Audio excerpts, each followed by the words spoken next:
अभी instantaneous velocity की learning में एक दो बातें हमने और भी करनी है, क्योंकि इंस्टेंटेनियस वेलोसिटी का मतलब है टी टाइम पे अगर इंस्टेंटेनियस वेलोसिटी निकालनी है तो इसी टाइम पर पार्टिकल की पोजीशन की रेट ऑफ चेंज निकालनी थी। देखो, टाइम अगर टी से थोड़ा फाइनाइट चेंज होता है, यानी डेल्टा टी चेंज होता है, तो डिस्प्लेसमेंट इतना है और ये इधर है। जिधर डिस्प्लेसमेंट होता है उधर ही वेलोसिटी होती है। यानी यहाँ से यहाँ तक जो ये पाथ है, ये इसकी ये कोड है डिस्प्लेसमेंट। यानी मैं यहाँ पर डायग्राम अगर बनाऊँ तो ये मैंने पाथ बनाया था, ये थोड़ा बड़ा कर दिया है, तो इसकी कोड ये डिस्प्लेसमेंट है। डिस्प्लेसमेंट की डायरेक्शन ये है और इधर ही इंस्टेंटेनियस वेलोसिटी है। अगर यहाँ से यहाँ तक का टाइम जो कि डेल्टा टी है, if it becomes infinitely small, तो ये कोड यहाँ पर कोड और छोटी होती तो क्या बन जाएगी? कोड ये इस पाथ के टेंजेंट बन जाएगी। यानी इनफाइनाइटली स्मॉल टाइम में जो डिस्प्लेसमेंट होगा और जितना अनंत सूक्ष्म डिस्प्लेसमेंट होगा उतना ही ds यानी इनफाइनाइटली स्मॉल पाथ लेंथ भी होगी। तो इनफाइनाइटली स्मॉल टाइम में जो डिस्प्लेसमेंट होगा वो पाथ के कोई कोड नहीं, पाथ का खुद टेंजेंट हो जाएगा। और जिधर डिस्प्लेसमेंट होता है उधर ही वेलोसिटी होती है। तो इनफाइनाइटली स्मॉल टाइम में टाइम बीतने पर, यानी किसी गिवन इंस्टेंट पे इनफाइनाइटली स्मॉल टाइम जब चेंज होता है, तो उस infinitely small change in time में जो डिस्प्लेसमेंट वेक्टर की डायरेक्शन होगी वो रास्ते के टेंजेंशियल ही हो जाएगी। यानी इंस्टेंटेनियस वेलोसिटी रास्ते के यानी पाथ के टेंजेंशियल हो गई। तो ये बात भी हमने लर्न करनी थी कि इंस्टेंटेनियस वेलोसिटी की डायरेक्शन किधर होगी? इंस्टेंटेनियस वेलोसिटी की डायरेक्शन रास्ते के टेंजेंशियल होगी। इस जगह पर इंस्टेंटेनियस वेलोसिटी इधर, यहाँ पर इधर, इस जगह पे देखें तो इंस्टेंटेनियस वेलोसिटी रास्ते के टेंजेंशियल इधर। Everywhere along the path instantaneous velocity is tangential to the path. एक बात और भी बतानी थी मैंने, आपको बता दी है। व्हाट अबाउट द, क्या बतानी थी? About the direction of the instantaneous velocity. एक बार फिर मैं रीफर्म कर दूं, इंस्टेंटेनियस वेलोसिटी की मैग्नीट्यूड और इंस्टेंटेनियस स्पीड में कोई अंतर नहीं है, इसलिए इंस्टेंटेनियस स्पीड के लिए हम कोई अलग सिंबल इस्तेमाल नहीं करेंगे। इंस्टेंटेनियस वेलोसिटी की मैग्नीट्यूड को ही हम इंस्टेंटेनियस स्पीड भी कहेंगे। अभी लर्निंग और भी बचती हैं, वो हमने कैरी आउट करनी है। इसकी अगर दोबारा से मुझे इस्तेमाल करना हुआ तो इसी पेज को इस्तेमाल करूँगा। अभी देखें, अभी मैं आपको एक बार फिर वही बात बताऊं जो मैंने इससे पहले कई सावधानियां बताई हैं।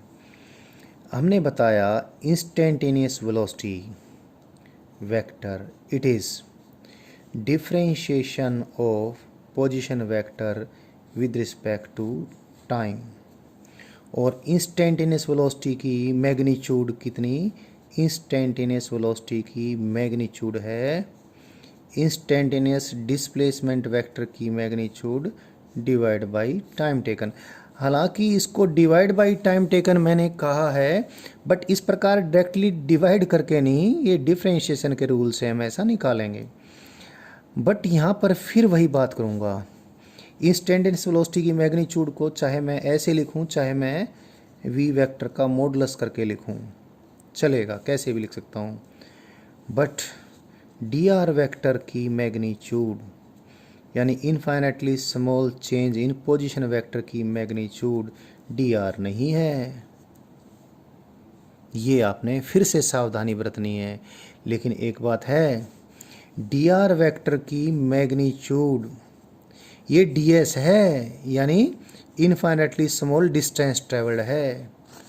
तो एक सावधानी जो हम पहले कई बार यूज़ करते आए उसी प्रकार की वापस से बताऊं। इंस्टेंटेनियस वेलोसिटी वेक्टर की मैग्नीट्यूड जो चाहे ऐसे लिख लें चाहे ऐसे लिख लें, जो कि इंस्टेंटेनियस वेलोसिटी वेक्टर की मैग्नीट्यूड का मायना हालांकि निकालेंगे डिफरेंशिएशन से, बट इसको मैं ऐसे लिख देता हूँ। देखें, टाइम तो स्केलर है, तो मॉडुलस को चाहे हम नीचे तक एक्सटेंड कर दें, तो इंस्टेंटेनियस वेलोसिटी वेक्टर की magnitude, that is instantaneous velocity की मैग्नीट्यूड निकालेंगे डिफरेंशिएशन से बेशक, बट इसको मैं ये बोल दूं अनंत सूक्ष्म समय में जो डिस्प्लेसमेंट वेक्टर हुआ उसकी magnitude divide by time taken. और ये किसके बराबर है? ये इंस्टेंटेनियस स्पीड के भी बराबर है। अनंत सूक्ष्म समय में जितना डिस्प्लेसमेंट है उसकी मैग्नीट्यूड के बराबर ही डिस्टेंस ट्रेवल है। But this is not equal to d r by d t. ये d r by d t के बराबर नहीं है। ये d r by d t के बराबर सिर्फ तब होगा जब स्ट्रेट लाइन मोशन हो। ये बहुत बड़ी सावधानी है, मैं बार बार इसको एम्फेसाइज किया हूँ, लगातार यही बात बोल रहा हूँ, क्योंकि आई नो कि इसको आप गलत सलत करके और अपने कंसेप्ट्स को ख़राब कर लेते हो और आगे आगे फिर लर्निंग आपकी ख़त्म होनी शुरू हो जाती है। इसका भी एक एग्जांपल देता हूँ। डी आर का मायना है आर की मैग्नीट्यूड में चेंज। डी आर वेक्टर, वही फिर बात है, डी आर वेक्टर का मॉडुलस लगाया तो आर वेक्टर का जो चेंज होता है इन्फाइनाइटली स्मॉल चेंज उसकी मैग्नीट्यूड। और ये क्या है? आर स्केलर में जो इन्फाइनाइटली स्मॉल चेंज होता है वो। इन दोनों में अंतर स्थापित करने के लिए दोबारा से मैं एक बार सर्कुलर मोशन कंसीडर करूं। कोई यूनिफॉर्म सर्कुलर मोशन है, सपोज यूनिफॉर्म सर्कुलर मोशन है, हर पल इंस्टेंटेनियस वेलोसिटी तो सर्कल के टेंजेंशियल होगी।